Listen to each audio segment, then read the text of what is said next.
It was hunger that almost broke me. Not fear, not pain, just hunger. I could handle being hunted, the silence, the hiding, even the loneliness. But the hunger, that slow aching pull in my gut, the kind that makes you forget how to pray, that almost did it. They said it out loud, on every tower screen across the square, through the loudspeakers. A quart of wheat for a full day's pay, but only if you had the mark. If you didn't, there wasn't a price, because they weren't selling to you. I wandered into the square that morning. I knew I shouldn't have, but something pulled me there. Maybe hope, maybe desperation. And then I smelled it. Bread, fresh, warm, the kind of smell that used to mean safety, the kind of smell that used to mean home. But that day, it meant walls. Lines of people scanned and approved. Laughter, tears, relief.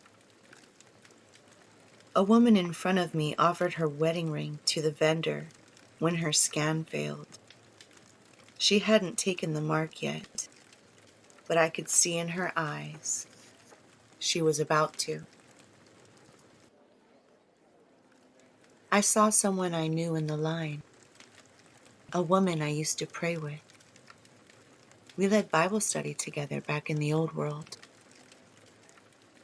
She looked at me, then looked away, and I watched her step forward, hold out her hand, and take the mark. I didn't judge her. I couldn't, but I had to leave before I broke. That night, I went deeper into the woods, my stomach twisted with pain. I couldn't remember the last time I'd eaten something real.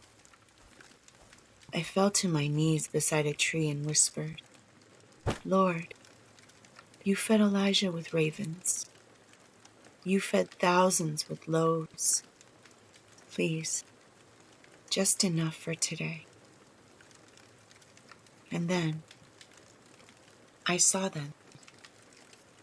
Mushrooms, a small patch under the roots, edible. I'd studied them before the world fell apart. I knew what was safe, and these were safe. Just enough for one meal, just enough to believe again. I met a man out there once. He had Psalm 46 memorized.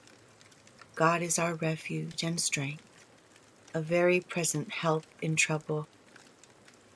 He repeated it in his sleep until the day he didn't. I saw him weeks later in the city, clean, fed, wearing the badge.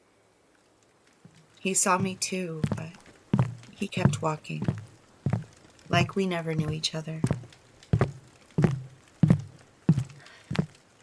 They can take the bread, the jobs, the warmth, the names, but they can't take my soul. They can't take my Jesus.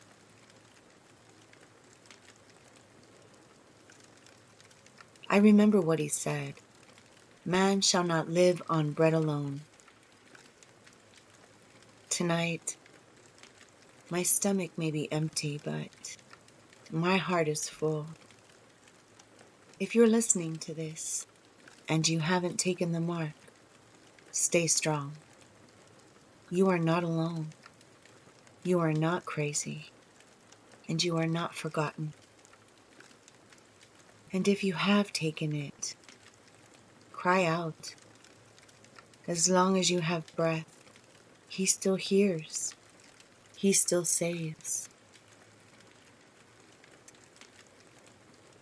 The world has grown quieter, colder, and still.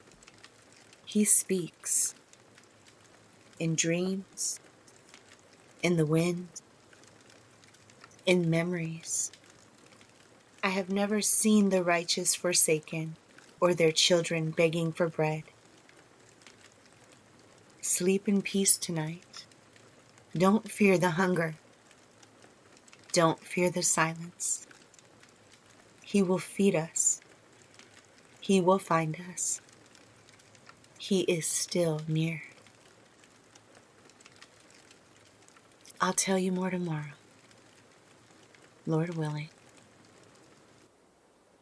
Stay safe. Good night.